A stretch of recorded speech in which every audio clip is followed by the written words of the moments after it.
Hello दोस्तों, कैसे हैं आप? आपका स्वागत है गौतम एजुकेशन में। तो दोस्तों, हम कर रहे थे मैथ के टेस्ट और आज जो रहने वाला है वो रहने वाला है टेस्ट किस मई का। तो ये रहने वाला है टेस्ट है वो 26 मई का। तो देखो टेस्ट रहने वाला है 26 मई।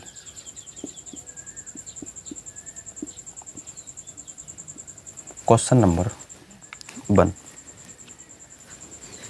क्वेश्चन नंबर 1 देखो, इसमें क्या बात बोली गई है।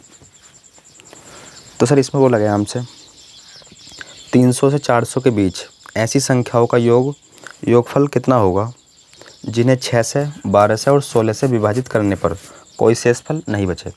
अर्थात 6, 12, 16 इनका जो है एलसीएम निकालना है हमें, क्योंकि शेष नहीं बचना चाहिए। तो कहीं ना कहीं इनका एलसीएम तो निकालना है। तो पहले निकाल लो इनका एलसीएम। कितना जाएगा? सिंपल है, देखो इनका एलसीएम हो जाएगा 16 दूनी 32, 16 तीन 48। तो 48 जो है, देखो 48 6 से भी कट जाएगा, 12 से भी कट जाएगा और 16 से भी कट जाएगा। और एलसीएम वही तो होती है, वह छोटी से छोटी संख्या जो सभी संख्या से कट जाए। तो ये आ गई, इनका एलसीएम आ गया 48। अब देखो 48 जो है 300 और 400 के बीच में तो है नहीं, क्योंकि हमें जो है ऐसी संख्या चाहिए जो 300 और 400 के क्या हो बीच में। अब देखो इसे कुछ समय के लिए 50 मान लो, कुछ समय के लिए 50 मान लो। अब जब हम 50 में 7 की मल्टीप्लाई करेंगे तो कितना आएगा? 5 सत्ते 35, यानी कि 350। लेकिन 300 ये जो है 50 तो है नहीं, 48 है। 300 और 400 के बीच में देखो, 300 और 400 के बीच में तो आएगा, हालांकि इससे कम आएगा। तो इसमें कर दो 7 से मल्टीप्लाई। तो 7 7 अट्ठे 56 का 6 हासिल लगे 5, 7 चौक 28, 28 5 33, 28 और 5 33। तो देखो 300 और 400 के बीच में अब करो 7 से कर दिया, अब करो 8 से मल्टीप्लाई। तो 8 64, 6 बचा, 8 चौक 32 और 6 38। ऐड कर दो ने, इनका ही तो योग पूछा है हमसे। अगर देखो आप इसमें 9 से मल्टीप्लाई करते हो तो 400 से बाहर निकल जाएगा, देख भी सकते हो। 9 अट्ठे 72, 9 चौक 36, 36 और 6। तो देखो 400 से देखो पार हो गया। तो सिंपल इन दोनों को कर दो आप ऐड। तो यहाँ जाएगा 8 3 11 और 1 12, 12 का 2 हासिल लगा 1, 6 और 1 7। किस ऑप्शन में है सर? ऑप्शन नंबर जाएगा इसका ए। ऑप्शन नंबर जो है वो हो जाएगा इसका ए। क्वेश्चन नंबर अगला 720, option number A. Question number अगला,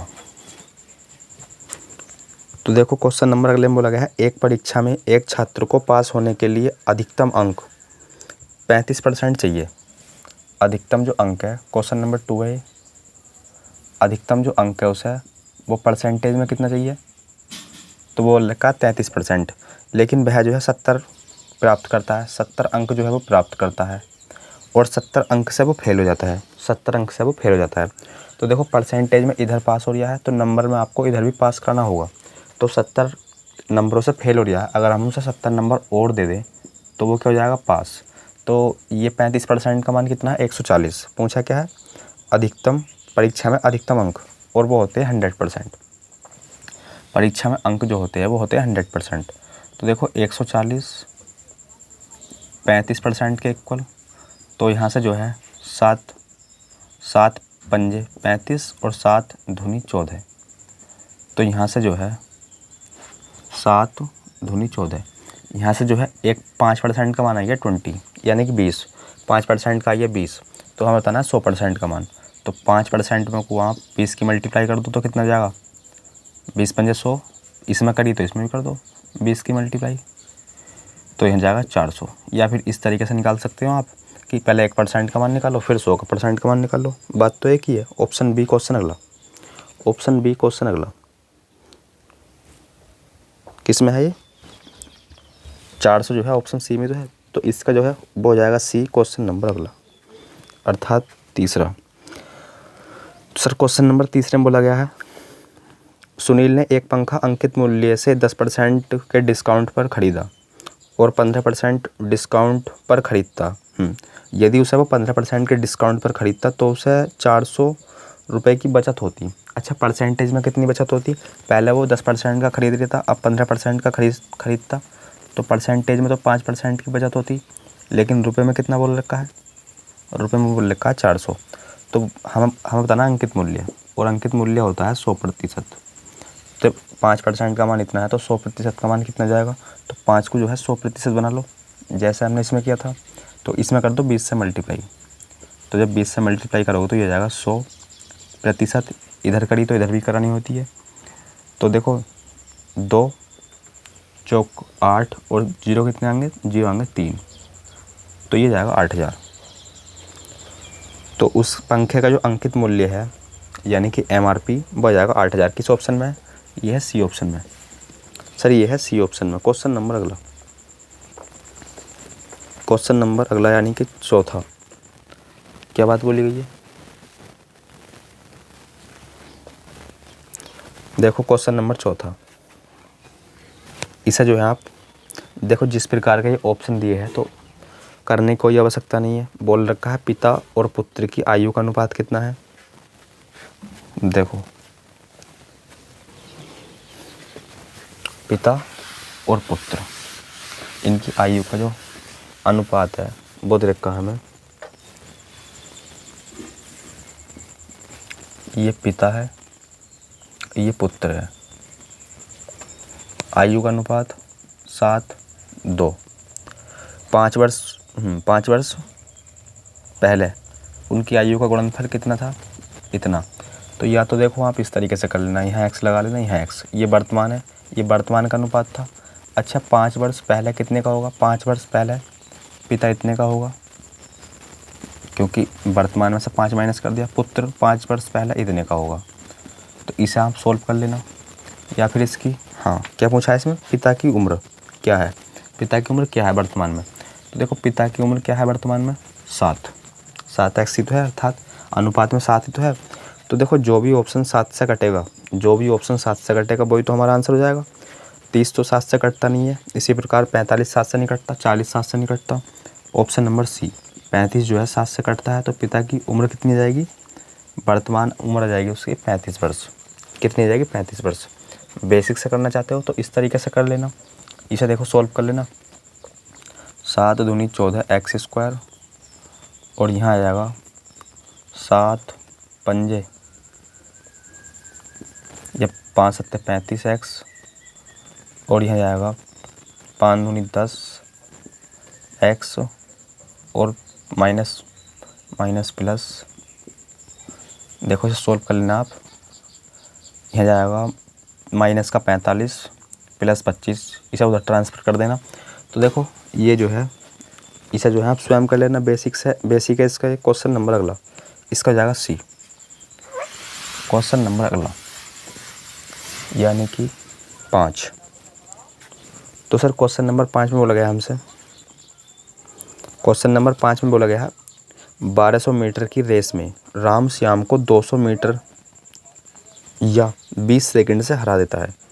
राम श्याम को, राम है यो, श्याम को हरा देता है। अगर देखो 1200 मीटर की रेस थी तो ये 1200 मीटर गया होगा राम,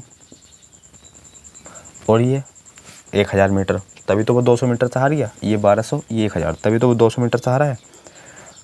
और बोल रखा है 20 सेकंड से हार जाता है। कितने सेकंड से हार जाता है? 20 सेकंड से। टाइम दे रखा है, ये 20 सेकंड से हार गया।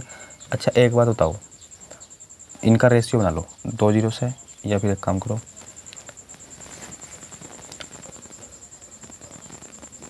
2 से काट लो। देखो 2 0 तो 2 0 हट जाएंगे, यहाँ भी 2 0 है, यहाँ भी 2 0 हट गए। अब यहाँ 10 बचा, यहाँ 12, तो 2 से काट लो सर, 6 5। ये आइए सर स्पीड का अनुपात। क्या ये स्पीड का अनुपात? अच्छा टाइम का अनुपात क्या होता है? टाइम का अनुपात होता है इनका स्पीड का उल्टा, क्योंकि आपको पता है चाल बराबर होता है दूरी बटे समय।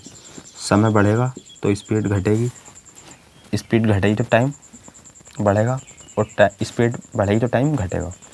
तो उल्टा रिलेशन होता है, तो टाइम का अनुपात हो जाएगा स्पीड का उल्टा, यानी कि 5 और 6। देखो यहाँ कितने से हरा रहा है? देखो यो 5 यो 6, यहाँ हरा रहा है एक 1 यूनिट से, जबकि यहाँ 20 सेकंड से। तो 1 का मान हो जाएगा 20 सेकंड। तो 5 का मान 20 पंजे 100, 20 पंजे 100। तो हमसे पूछा है राम की चाल क्या होगी। राम की चाल क्या होनी चाहिए। तो देखो चाल बराबर क्या होता है, चाल बराबर दूरी बटे समय। दूरी कितनी थी, दूरी थी 1200 मीटर, दूरी थी 1200 मीटर। टाइम कितना है, टाइम है राम का 100 सेकंड। 20 से 20, तो उसकी स्पीड आ गई 12 मीटर प्रति सेकंड। 12 मीटर प्रति second. Option number D question number अगला। ऑप्शन डी क्वेश्चन अगला, यानी कि क्वेश्चन नंबर 6।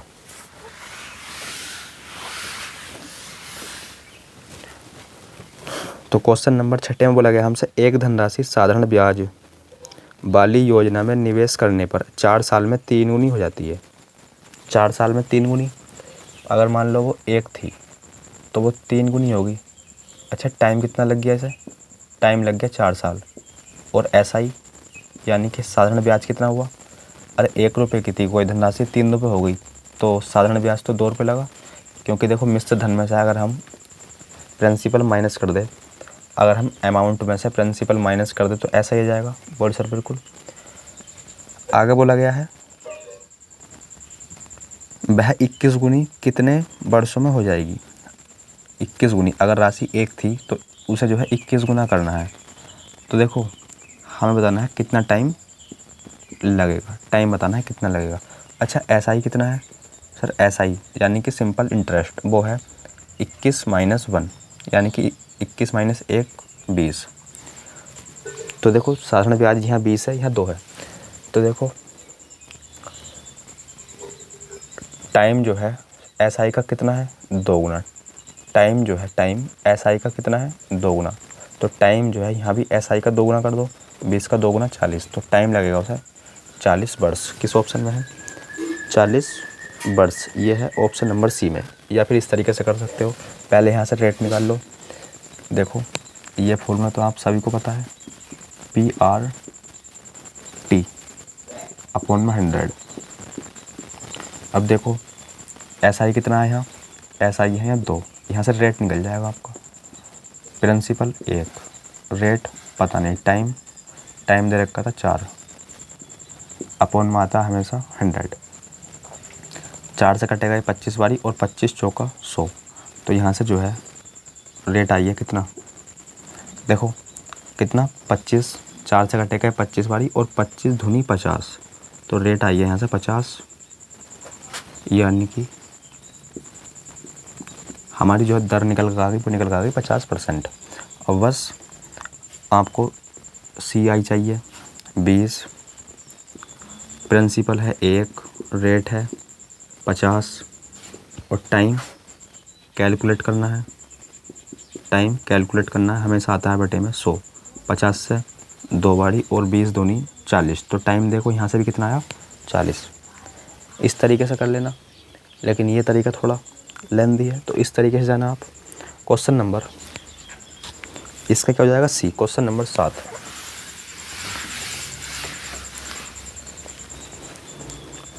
तो क्वेश्चन नंबर 7 देखो यदि गोले की त्रिज्या में जो है 10% की क्या कर दे वृद्धि, यदि गोले की त्रिज्या में 10% की कर दे वृद्धि, तो गोले के पृष्ठीय क्षेत्रफल में क्या परिवर्तन आएगा। गोले के पृष्ठीय क्षेत्रफल में क्या परिवर्तन आएगा। गोले का पृष्ठीय क्षेत्रफल क्या होता है 4πr²। ये होता है गोले के पृष्ठीय क्षेत्रफल का फॉर्मूला क्या होता है 4πr²।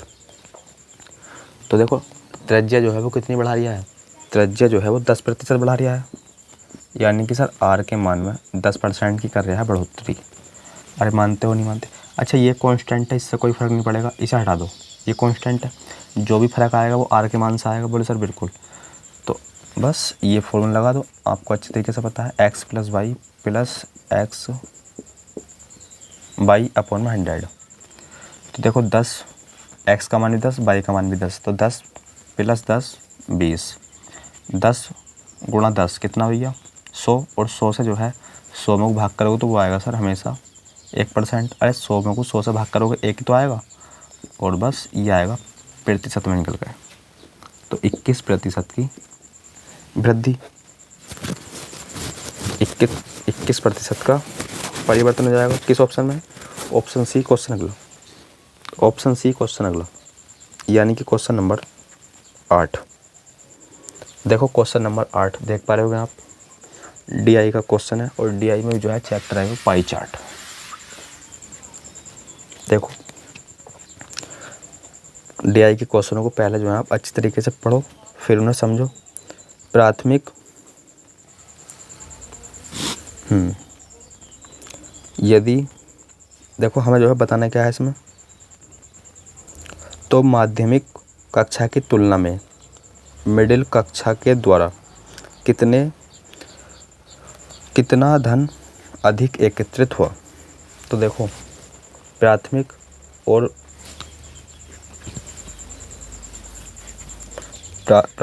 और मध्यम उच्च छात्रों का राहत कोष में चंदा एकत्रित करना है। अच्छा इन्हें जो है चंदा एकत्रित करना है, इन्हें जो है चंदा एकत्रित करना है। यदि मिडिल कक्षा के एकत्रित किया गया चंदा कितना है, जो मिडिल कक्षा के छात्रों ने चंदा इकट्ठा किया है वो कितना दे रखा है सर? 6 7 5 0। लेकिन परसेंटेज में कितना है? तो मिडिल है 30%, परसेंटेज में 30%, और रुपए में कितना? रुपए में बोल रखा है इतना। तो हमें बताना है माध्यमिक कक्षा की तुलना में, माध्यमिक कितना है?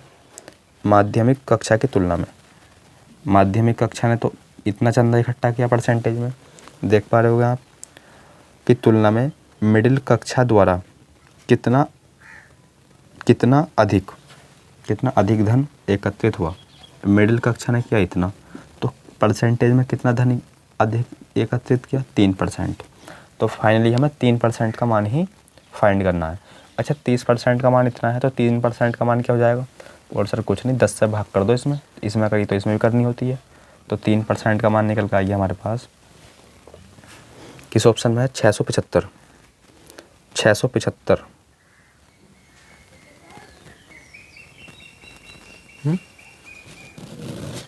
675 है तो सही ऑप्शन नंबर डी में। तो इसका राइट आंसर हो जाएगा option number D, question number अगला, यानी कि क्वेश्चन नंबर 9। तो क्वेश्चन नंबर 9 देखो, क्वेश्चन नंबर 9 में बोला गया है ए और बी ने काम करने की दर यानी कि इफ़िशेंसी, ये दे रखा है सर इफ़िशेंसी, बोले तो क्षमता, वो कितनी है? 2 3। तो उनके द्वारा काम को पूरा करने में कितने दिन लिए, अर्थात समय बताना है हमें, अनुपात में बताना है समय। अच्छा आपको ये पता है कि अगर हमें समय निकालना हो यानी कि टाइम, तो क्या होता है? टोटल वर्क अपॉन में इफ़िशेंसी, यही तो होता है। यानी कि इसका मतलब ये है अगर टाइम बढ़ेगा तो इफ़िशेंसी घटेगी, समझ रहे हो? टाइम बढ़ेगा तो इफ़िशेंसी घटेगी तो टाइम बढ़ेगा, अर्थात इन दोनों का उल्टा रिलेशन होता है टाइम में और इफ़िशेंसी में। टाइम का अनुपात पूछा है, इफ़िशेंसी का दे रखा था, तो इनका कर दो उल्टा यानी कि 2 3 था तो 3 2, ये आइए टाइम का अनुपात। यही तो पूछा था हमसे, दिनों का अनुपात अर्थात समय का अनुपात तो पूछा था।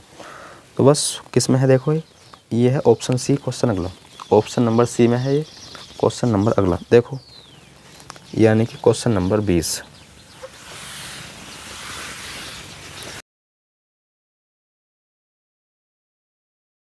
किसी वस्तु का अंकित मूल्य 300 रुपये है 20% का डिस्काउंट देने के बाद, और X% का डिस्काउंट देने के बाद, और 5% के डिस्काउंट, 3 क्रमागत डिस्काउंट देने के बाद फाइनली वो वस्तु जो है कितने रुपये में सेल कर दी, वो बेच दी इतने रुपये में। तो X का मान बताना है। तो देखो MRP था उस पर 300 रुपये, पहले तो आपने दे दिया उस पर 20% का डिस्काउंट, तो 80% बेची होगी। फिर दे दिया आपने x% का डिस्काउंट, तो 100 माइनस x में बेची होगी। जैसा हमने यहाँ 100 में से 20 माइनस करके लिखा है, उसी प्रकार को x में से 100 में से x माइनस करके लिख दिया। फिर बाद में जो है आपने दिया 5% का डिस्काउंट, तो 95% में बेची होगी। पॉइंट हटाओगे बटे में 2 जीरो अर्थात 100, 100 से 100 कैंसिल, 2 जीरो से 2 जीरो कैंसिल, 1 जीरो से 1 जीरो कैंसिल। यहाँ से काट लो सर 5 से, 5 ही करना 5, 5 नम 45, 5 नम 45, 2 से काटो 4 बारी, 2 से काटो इसे 4 बारी।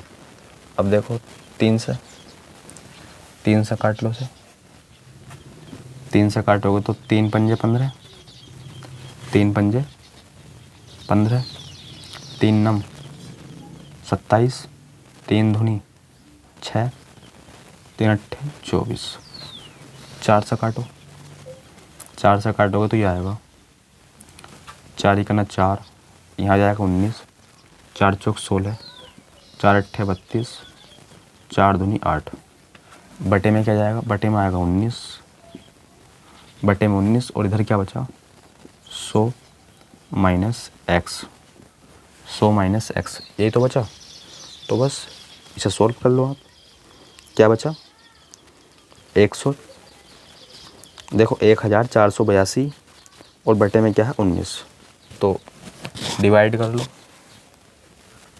जब 19 से डिवाइड करोगे तो कितना आएगा, ये आएगा 19 सत्ते ये आएगा 78। तो ये आ गया 100 माइनस एक्स, तो एक्स को जो है उधर ट्रांसफ़र कर दो और 78 को इधर। तो 100 में से 78 माइनस करेंगे तो कितना आएगा, तो ये आएगा 22%। तो दूसरा वाला डिस्काउंट जो है वो है 22%, ऑप्शन नंबर ए। दूसरा वाला डिस्काउंट जो है वो है 22%, option number A. Question number अगला देखो, क्वेश्चन नंबर अगला यानी कि क्वेश्चन नंबर कौन सा 11, क्वेश्चन नंबर देखने वाले वो 11।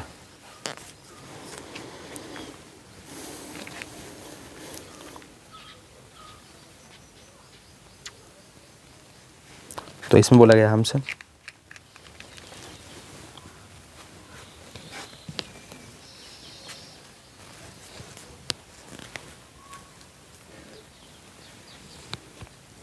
देखो क्वेश्चन नंबर 11 सिंप्लीफिकेशन का क्वेश्चन है, कुछ नहीं करना, इसमें जो है कैलकुलेशन है। तो देखो पहले आप देखो बोर्ड मास तो आपको पता होगा,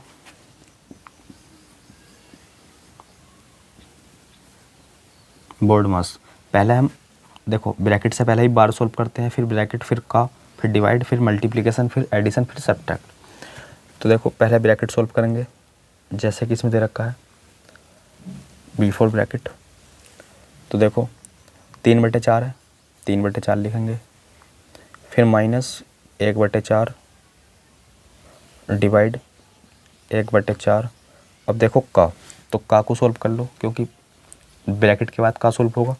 तो का को सॉल्व करेंगे तो ये आएगा 2 और 5 चौक 20, तो 2 बटे कितना आएगा, देखो 5 चौक 20 हो जाएगा 2/20, क्योंकि 5 चौक 20, हाँ।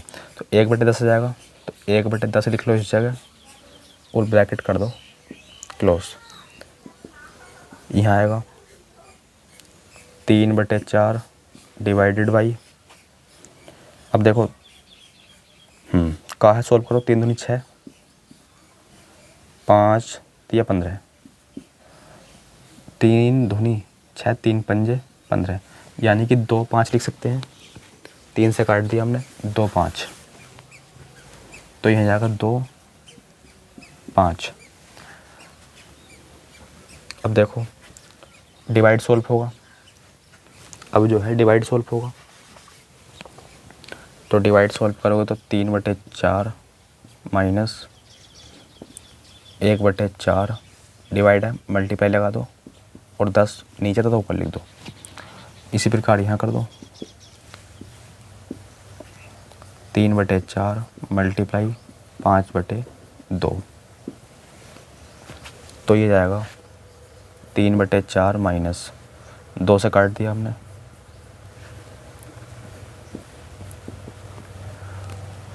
तो ये जाएगा। अब कटेगा तो यानी किसी से 3 पंजे 15, 4 दूनी 8, एलसीएम 4,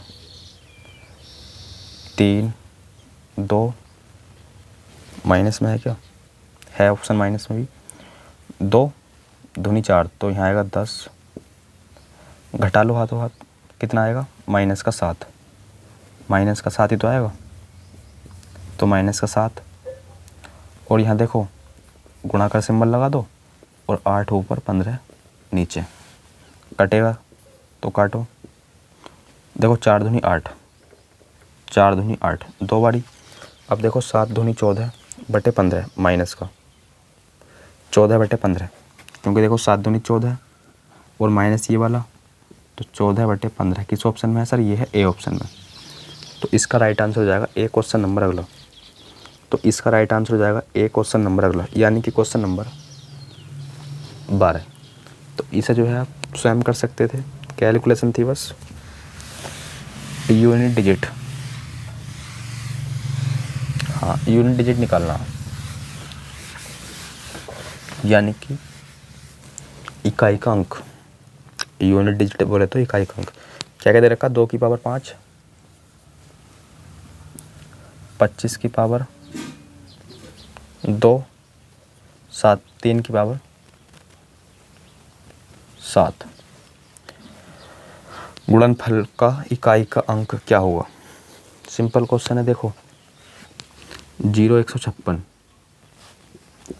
इसका मतलब क्या है, इनकी पावर कुछ भी हो इकाई का अंक जो है सेम रहेगा।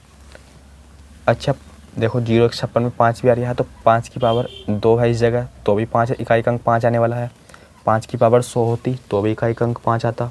5 की पावर 1000 होती है, 1 लाख होती है, 1 करोड़ होती तो भी 5 यानी कि 25 का इकाई का अंक 5 ही आने वाला है, क्योंकि अगर लास्ट में देखो 2 0 आता है लास्ट में, यानी कि इकाई के अंक में 5 आता है, या फिर 1 आता है, या फिर 6 आता है, तो इनकी पावर कुछ भी कर दो, कुछ भी, इकाई का अंक जो है सेम रहता है, यानी कि 0 की पावर कुछ भी कर दो इकाई का अंक 0 रहेगा, 1 की पावर कुछ भी कर दो इकाई का अंक 1 रहेगा, 5 की पावर कुछ भी कर दो, जैसे कि यहाँ है देखो 5 इकाई का अंक 5 तो है, अब इसकी पावर कुछ भी कर दो तो इकाई का अंक 5 रहने वाला है, तो यहाँ लिख दो 5, यहाँ क्या है मल्टीप्लाई, तो यहाँ मल्टीप्लाई, यहाँ भी मल्टीप्लाई। अब देखो 2 की पावर 5, अब देखो 2 तो इसमें है नहीं, तो इसमें जो है 4 से कर दो भाग, इसके पावर में जो है 4 से भाग करोगे तो कितना आएगा 1, क्योंकि 5 में जो है 4 से भाग करोगे तो रिमाइंडर तो 1 ही बचने वाला है। तो अब जो है इसे 5 की पावर 2 ना, 2 की पावर 5 ना समझ के अब समझो इसे 2 की पावर 1, और किसी की भी पावर 1 करते हो तो क्या होता है, उसका मान जो है वही हो जाता है, यानी कि 2 की पावर 1 करोगे तो समझ रहे हो नहीं कितना आएगा 2।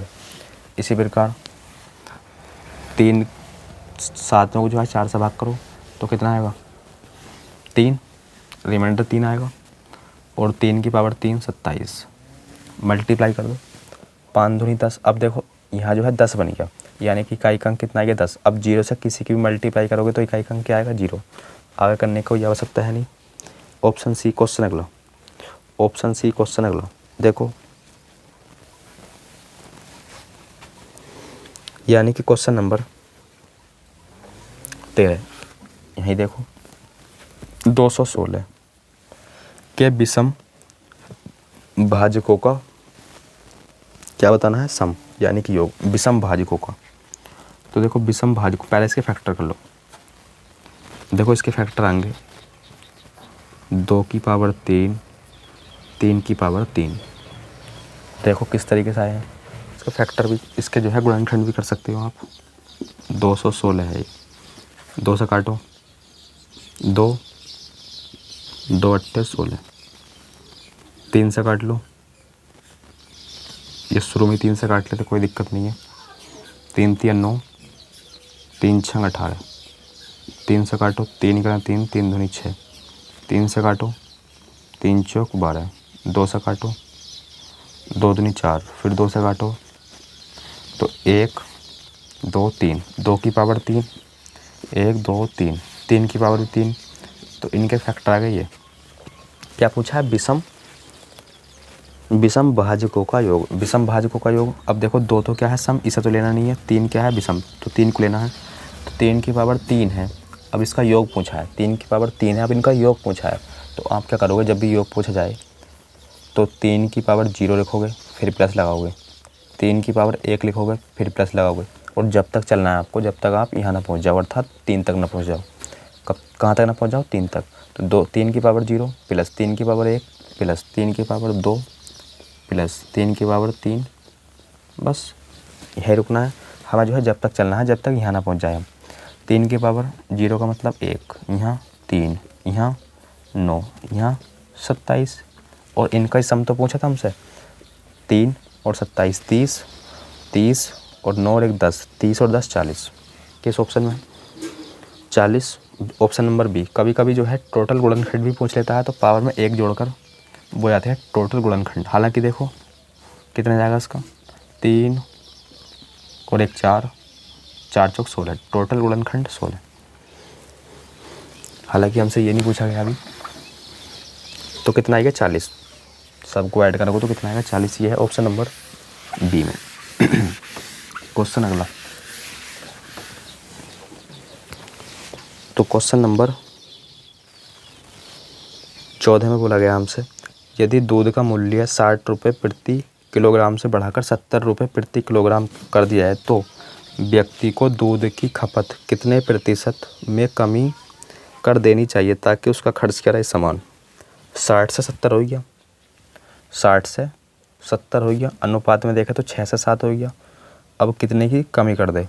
तो 7 से 6, 7 से 6, 1 की कमी। किससे कमी करी? 7 से। परसेंटेज में बताना है, गुणा में 100, और 100/7 होता है कितना? 14.28, 14.28। 7 का ना 7, कितने बचे? 3 ही हो गए, 30, 7 चौक 28, पॉइंट लगाएंगे 2 हो जाएगा। फिर 20 हो गया, 7 दूनी 14, और फिर कितना बचा? 60 हो जाएगा, 7 8 56। तो कितना जाएगा? Option number B, 14.28%। तो इसका राइट आंसर हो जाएगा option number B. Question number अगला, यानी कि क्वेश्चन नंबर 15। 75 अंकों का औसत कितना है? 75 अंकों का औसत कितना है? 45। 75 अंकों का जो औसत है वो दे रखा है 45।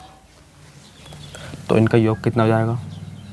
तो इनका योग हो जाएगा 33 75। मल्टीप्लाई तो कर सकते हो, 33 75, ये आएगा 75 अंकों का योग। इसी प्रकार 50 अंकों का औसत दे रखा है 42। 50 अंकों का औसत दे रखा है 42। कितने? 50 अंकों का औसत दे रखा है 42। तो योग कितना जाएगा इनका? तो सर मल्टीप्लाई आप कर लेना, इतना योग हो जाएगा इनका 2100। ये आएगा 50 अंकों का योग। इसी प्रकार देखो अंतिम 26, ये शुरू के 50 थे, और अब बोल रखा है अंतिम 26 अंकों का दे रखा है 52। अंतिम 26 अंकों का औसत जो दे रखा है वो दे रखा है 52। तो इनका योग हो जाएगा 1352। 1352 ये आएगा अंतिम 26 अंकों का योग। तो हमसे पूछा 50वां अंक, 50वां अंक ज्ञात करना। सिंपल क्वेश्चन, मल्टीप्लाई करने के बाद सिंपल क्वेश्चन बन गया। अब देखो 50वां अंक, यहाँ कितने अंक है टोटल? 75। इन दोनों को जोड़ो तो ये जाएगा 76। एक फालतू बैठ रहा है, यहाँ जोड़ो इन्हें, 2 5 4 3। तो देखो अगर मैं 76 अंकों में से 75 अंकों का योग माइनस करूँ, दोबारा सुनो, 75 अंकों के योग में से 76 अंकों के योग में से 75 अंकों का योग माइनस कर दूँ, तो हमें जो है एक अंक पता चल जाएगा, और वो अंक जो होगा वो होगा 50वां। वो अंक होगा 50वां। समझ लो? तो कर लो। ये है 76 अंकों का योग, ये है 75 अंकों का योग। कितना? 3 3 12, 12 में से 5 गए 7 बचा। किस ऑप्शन में है लास्ट में 7? सर लास्ट में 7 सिर्फ एक ऑप्शन में है और वो है बी। ज़्यादा सॉल्व करने की आवश्यकता है नहीं, तो इसका हो जाएगा राइट आंसर बी। इसका राइट आंसर हो जाएगा बी। और देखो, हालांकि देखो अगर पूरा करना चाहते हो तो कर लो। 14 में से 7 गए 7 बचे, और यहाँ 33, यहाँ भी 33, तो 0। ऑप्शन नंबर बी क्वेश्चन अगला, यानी कि क्वेश्चन नंबर कौन सा है? 16। तो सर क्वेश्चन नंबर 16 में बोला गया दो संख्या है ए और बी। दो संख्या दे रखी है ए और बी जिनका अनुपात दे रखा है 5, 8। प्रत्येक में 5 जोड़ा जाता है। प्रत्येक में जो है ना 5 ऐड करा गया है। दो संख्या थी ए और बी, उनका अनुपात दे रखा था 5 और 8। प्रत्येक में 5 जो है जोड़ा जाता है, तो अनुपात कितना हो जाता है? 2, 3। अच्छा, कितना जोड़ा जा रहा है? 5, 5। तो क्रॉस मल्टीप्लिकेशन आप सभी को पता है, 5 तिया 15, 8 दूनी 16, अंतर 1 का, 10 और 15 अंतर 5 का। 1 का मान 5, तो पूछा क्या है? ए और बी का अंतर। ए और बी का अंतर 8 में से 5 गए 3, तो 1 का मान 5 है, तो 3 का मान 15 है। किस ऑप्शन में है? 15 जो है किस ऑप्शन में है? Sir 15 option number B question number अगला। 15 option number B question number अगला, यानी कि क्वेश्चन नंबर 16 का जो है वो जाएगा बी। अब देखते हैं question number 17। Question number 17, question number 17 देखो, 80 किलोमीटर प्रति घंटे की गति से चल रही यात्री गाड़ी देखो स्पीड कितनी दे रखी है सर? यात्री गाड़ी जो है ना उसकी स्पीड दे रखी है कितनी? 80 किलोमीटर प्रति घंटा, यह है स्पीड। यात्री गाड़ी मालगाड़ी के स्टेशन को छोड़ने के 6 घंटे बाद रेलवे स्टेशन छोड़ती है और 4 घंटे में उसे पार कर देती है। 4 घंटे में उसे पार कर देती है। किसे? ये रेलगाड़ी ये जो है रेलगाड़ी है यात्री वाली, यात्री रेलगाड़ी। यह है यात्री रेलगाड़ी, और एक है देखो मालगाड़ी। ध्यानपूर्वक समझना, मालगाड़ी। अब देखो ये जो है स्टेशन छोड़कर जो है कितनी देर पहले निकल गई? 6 घंटे बाद। ये वाली 6 घंटे बाद चलती है, तो ये 6 घंटे पहले चली गई होगी, मालगाड़ी 6 घंटे पहले चली गई होगी। और बोल रखा है ये वाली जो रेलगाड़ी है यात्री वाली उसे 4 घंटे में पकड़ लेती है। 4 घंटे में पकड़ लेती है, तो 6 घंटे पहले ही चली गई, 4 घंटे में इसने पकड़ लिया। तो ये वाली जो गाड़ी है वो कितने घंटे चली? 4 घंटे। 4 घंटे तो चली, 1 घंटे में चल रही 80, तो 4 घंटे में चलेगी ये 320 किलोमीटर। अरे 1 घंटे में 80, तो 4 घंटे में 320, 8 चौक 32। अब देखो 320 ये चली, और 320 क्या पूछा हमसे? मालगाड़ी की गति। मालगाड़ी की गति, तो मालगाड़ी भी तो इतना ही चलेगी, मालगाड़ी भी तो इतना ही चलेगी। अब देखो 6 घंटे वो पहले चली गई, स्टेशन छोड़कर वो 6 घंटे पहले निकली, और 4 घंटे में जो है इस वाली ने पकड़ लिया। तो कुल मिलाकर मालगाड़ी जो चली वो 10 घंटे तक चली। तो बस चाल बराबर क्या होता है? दूरी बटे समय। तो मालगाड़ी की स्पीड जाएगी 32 किलोमीटर प्रति घंटा। 32 किलोमीटर प्रति घंटा। किस ऑप्शन में है?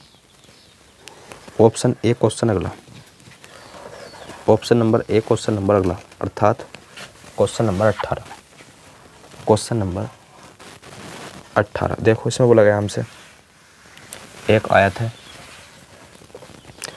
एक आयत लंबाई उसकी चौड़ाई की 5 गुनी है। लंबाई जो है ना चौड़ाई की 5 गुनी है। अगर मैं चौड़ाई 1 मान लूँ तो लंबाई 5 हो जाएगी, वो क्वेश्चन में बोला गया है। अच्छा, ये इनका अनुपात है। क्षेत्रफल दे रखा है इनका इतना, क्षेत्रफल दे रखा है इतना। अच्छा, एक्चुअल में क्षेत्रफल होता कितना है? लंबाई गुणा चौड़ाई, यानी कि हो जाएगा 5x²। अच्छा, 5 से इसे काटोगे तो कितना आएगा?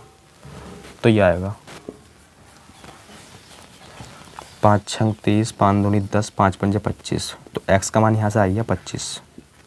x का मान आ गया 25। पूछा गया हमसे आयत की लंबाई। आयत की लंबाई है 5x, और x का मान है 25, और 25 पंजे होते हैं 125, और 125 किस ऑप्शन में है? सेंटीमीटर में आएगा 125 सेंटीमीटर। किस ऑप्शन में है? ऑप्शन सी क्वेश्चन अगला। तो 18 का हो जाएगा सी क्वेश्चन नंबर 19। 18 का सी क्वेश्चन नंबर 19। देखो तो सर क्वेश्चन नंबर 19 में बोला गया है, ये डीआई का क्वेश्चन है।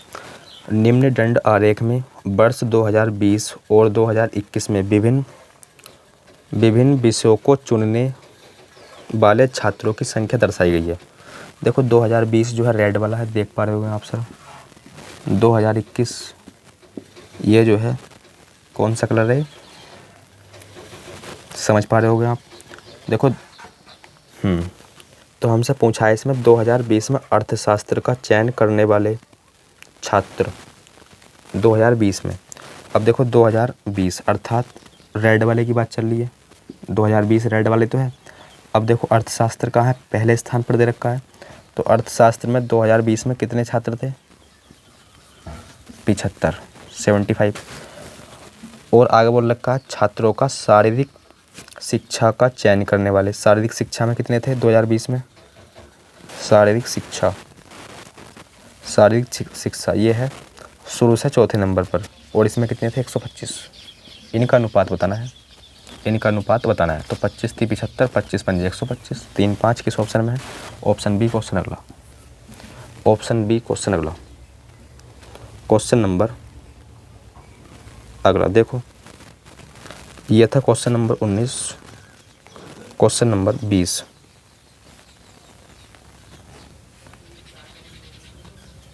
18 क्वेश्चन नंबर 20 देखो सर। क्वेश्चन नंबर 20 में बोला गया हमसे, देखो नीचे दी गई तालिका में 50 व्यक्तियों की दैनिक आय रुपए में दर्शाई गई है। तालिका का अध्ययन करें और ध्यानपूर्वक, और उसके बाद जो है दिए गए प्रश्नों का उत्तर दे। तो आय आप देख पा रहे होगे, आप 200 से कम, 250 से कम इतने, और 300 से कम 34 है, इस प्रकार से। तो हमें बताना है 250 रुपये या अधिक कमाने वाले व्यक्तियों का परसेंटेज कितना है। 250 रुपये या उससे अधिक कमाने वाले। अच्छा 250 रुपये से कम कितने कमा रहे हैं? 250 रुपये से जो कम कमा रहे हैं वो है 26। 250 रुपये से जो कम कमा रहे हैं, देख पा रहे हो आप दूसरी लाइन में, 250 से कम जो कमा रहे हैं वो कमा रहे हैं 26। तो हमसे पूछा है 250 से अधिक कितने कमा रहे हैं परसेंटेज में। टोटल लोग हैं 50 और 250 से कम कमा रहे हैं 26। तो ऐसे कितने होंगे जो 250 से अधिक कमा रहे होंगे? सर वो होंगे 25, क्योंकि टोटल 50 है। किस में से है ये 24 जो है, किस में से है? टोटल में से, अर्थात 50 में से। परसेंटेज में बताना है तो गुणा में 100। 50 दूनी 100 और 24 दूनी 48 प्रतिशत। किस ऑप्शन में है? Option A question. देखो ऑप्शन ए हो जाएगा इस क्वेश्चन का राइट आंसर। तो यहाँ होता है हमारा टेस्ट कंप्लीट। तो दोस्तों आज की क्लास में बस इतना ही। मिलते हैं एक नई वीडियो या नई क्लास के साथ, तब तक के लिए धन्यवाद।